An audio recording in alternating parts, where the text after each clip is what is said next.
Être militaire et devenir professeur des écoles, c'est possible, la preuve. Yves Livre avec Le Pavé du Canal, votre librairie indépendante à Montigny-le-Bretonneux. Bonjour Grégoire, Bonjour Sylvain. j'espère que vous allez bien. Alors, tout à fait. Vous habitez les Yvelines. Voilà, c'est important pour Yves Livre. On fait venir ici des auteurs, des autrices qui habitent, qui travaillent, qui aiment les Yvelines et qui écrivent surtout. Et vous venez pour ce petit pavé, c'est quand même assez épais. Grégoire, c'est votre nom, votre pseudo. En tout cas, Grégoire tout seul, ça suffit. L'incroyable épopée d'un ancien officier au cœur de l'école de la République. C'est le sujet de ce livre qui est absolument passionnant. Vous avez été, donc c'est autobiographique à 100%, vous avez été officier pendant 12 ans, c'est ça, dans l'armée. On va pas préciser tous les postes et surtout les conflits que vous avez couverts. En tout cas, vous avez été pendant 12 ans. Et votre livre, c'est voilà l'histoire de votre reconversion. Alors, vous allez nous expliquer comment on passe des terrains minés à l'école. Mais juste pour préciser, ce livre, c'est pas un livre sur l'armée, c'est un livre avant tout sur l'école. Vous avez des idées pour révolutionner, pour améliorer la façon dont on enseigne aux enfants. Des idées que vous avez eues sur votre ancienne vie de militaire. Et votre postulat de base est-il de dire, puisque vous avez des idées pour améliorer les choses, est-ce que le postulat c'est de dire l'école est un enfant malade de la République? Alors c'est mon postulat de base. J'en reparlerai un petit peu plus tard quand Ouais. auront les questions. Mais c'était de me dire la transmission des valeurs d'une culture commune française semble inexistante. Donc là, j'étais à cette postulat que j'étais alors à ce moment-là C'est la officier. transmission des valeurs. Des valeurs et d'une culture commune française me semblait existante. Là, c'est il y a une dizaine d'années, lorsque j'étais encore officier. Voilà, j'avais pas de postulat concernant l'instruction et si l'école est malade ou pas.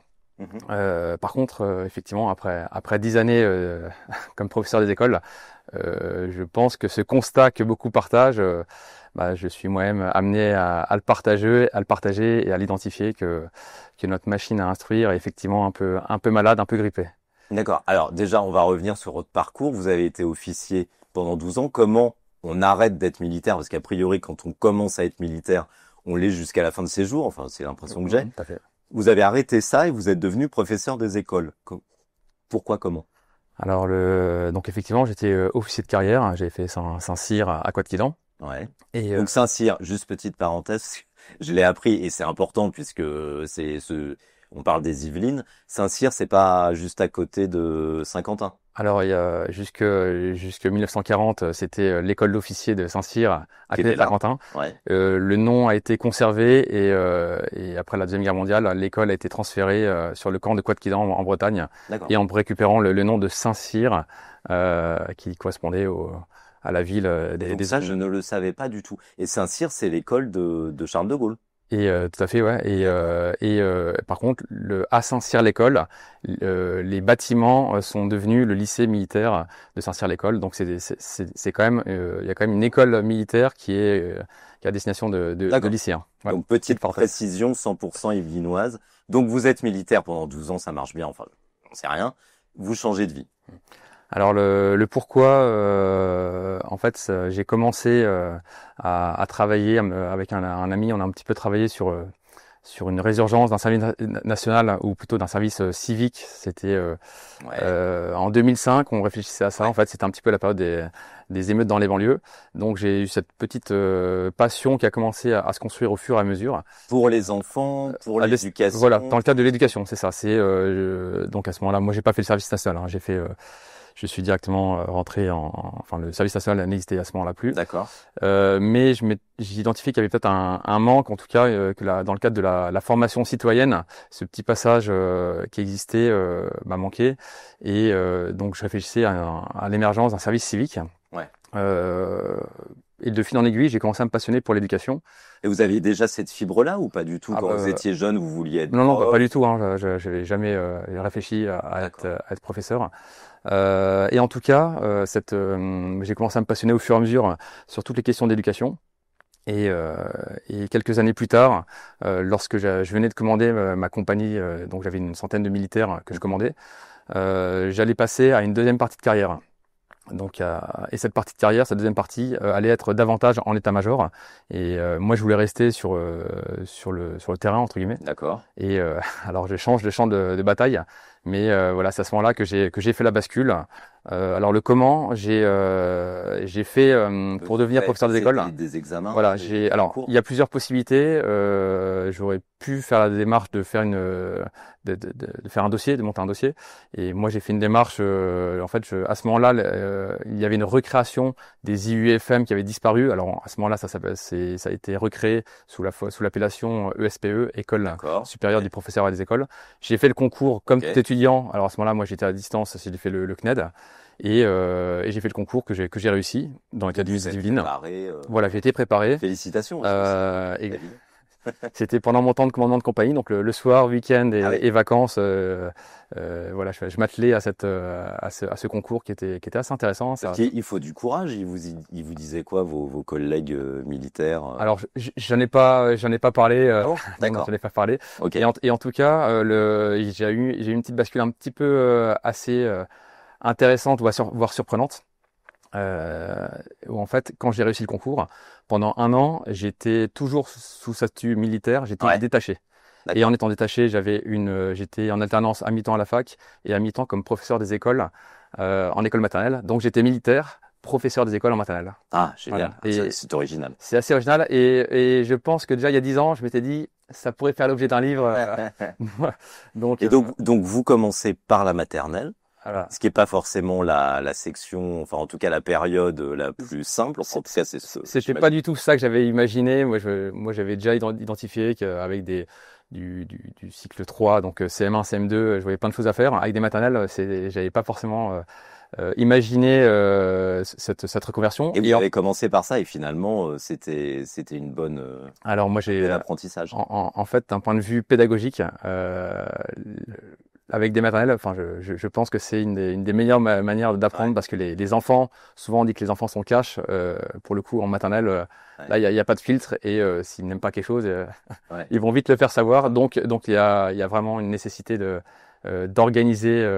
Et vous avez basculé après sur des CM1, CM2, je crois. Après, voilà, j'ai eu cette année en tant que professeur des écoles stagiaires et ensuite j'ai basculé en CM2. Et j'ai eu, on va dire, 4 années de CP. Donc là, le CP, j'ai eu beaucoup d'expérience aussi d'un point de vue pédagogique et c'est extrêmement enrichissant aussi. Alors, c'est quoi les méthodes que vous avez imaginées à la lumière de votre expérience de militaire concrètement?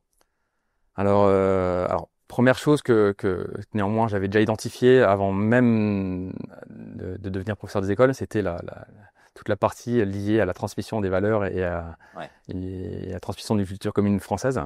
Donc je me suis retrouvé dans ma classe à faire des petites séances. Alors forcément la laïcité, ça l'éducation civique. Mais voilà, l'éducation civique, mais un petit peu au-delà. Et c'est vrai que on oublie aussi que alors on s'en rappelle un petit peu maintenant, surtout depuis 2015, mais apprendre à être français, être un citoyen français, européen, dans une république démocratique, c'est un apprentissage et il faut le. Donc c'est quelque chose, c'est des notions sur lesquelles vous travaillez très souvent, plus souvent peut-être que ce que demandait le programme officiel. Alors on va dire au moins je le fais autant et la manière dont je le fais, je vais le faire davantage vivre avec mes élèves. Par exemple, j'aime bien aussi m'appuyer sur l'histoire pour faire ça, mais voilà, rejouer la Révolution française, danser la Carmagnole. C'est des petites choses que j'ai pu faire avec mes élèves et ça permet vraiment par des petites scénettes, par des exposés, en tout cas faire vivre la République et l'histoire de France, c'est quelque chose sur lequel j'ai beaucoup travaillé. Et donc votre troisième vie, c'est écrivain. Donc ça aussi, comment on fait? Enfin, pour changer de vie à ce point-là, c'est beaucoup de travail, beaucoup de temps. Vous avez trouvé le temps d'écrire ce livre. Où vous parlez de plein de choses, notamment vous travaillez à l'époque des attentats de 2015, vous racontez tout ça, il y a des références historiques, on parle de votre ancienne vie, de votre vie actuelle. Comment on fait pour... Vous aviez déjà écrit un livre? Comment ça Alors, se passe? juste avant, petit parallèle important que j'ai pas forcément trop mentionné, je parlais de la transmission des valeurs de la culture commune française.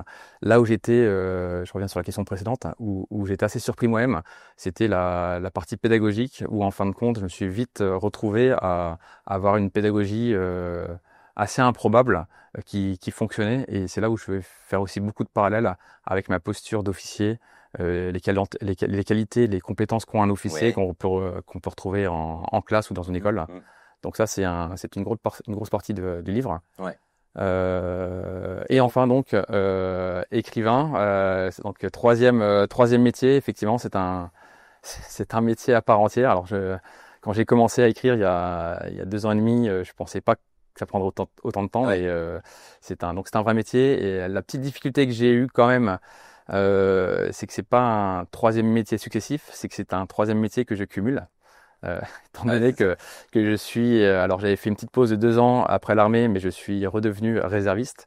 Donc, on va dire que pendant 20 à 30 jours par an, je fais de la réserve D'accord. auprès de l'armée. Donc, Et vous êtes réserviste parce que finalement, on n'arrive pas à couper le cordon ou... alors déjà parce que effectivement, moi, mes expériences au sein des armées et ce que j'ai pu vivre, c'est quelque chose qui m'a passionné et qui continue à me passionner. Donc effectivement, j'arrive pas trop à couper le cordon. Après, je travaille dans le cadre du lien armée-jeunesse. Donc là, je suis pleinement finalement dans ce que je voulais faire, ce fameux lien, cette transposition de, de valeurs Ouais. qu'on peut Vous avez prendre de d'autres projets l'armée. littéraires ou pas du tout? Et alors, bah effectivement, ça aussi, je m'y attendais pas trop, mais on y prend goût. On y prend goût. Alors même si c'est assez chronophage, mais c'est quelque chose de passionnant enfin, j'ai tellement d'expériences Ouais, assez vous avez des improbables choses à raconter, que quoi. j'ai pu travailler dans le cadre du service national universel il y a Ouais. quelques années, que ce soit en tant que réserviste ou en tant qu'enseignant, voire même en détachement. Donc ça, c'est quelque chose que je pourrais témoigner. Et il y a des choses assez intéressantes. Vous y Et pensez. voilà, j'y pense. Et peut-être même un troisième livre aussi, mais je vais y aller au fur et à mesure, sur l'éducation prioritaire, qui est extrêmement importante Très dans bien. notre société. Et celui-là, donc, l'incroyable épopée d'un ancien officier au cœur de l'école de la République, je l'ai pas dit, c'est édité aux éditions des Trois Colonnes. Merci beaucoup. Bonne rentrée à tout le monde. Et on se retrouve très vite sur TV78 avec la librairie Le Pavé du Canal pour un nouveau Yves Livre.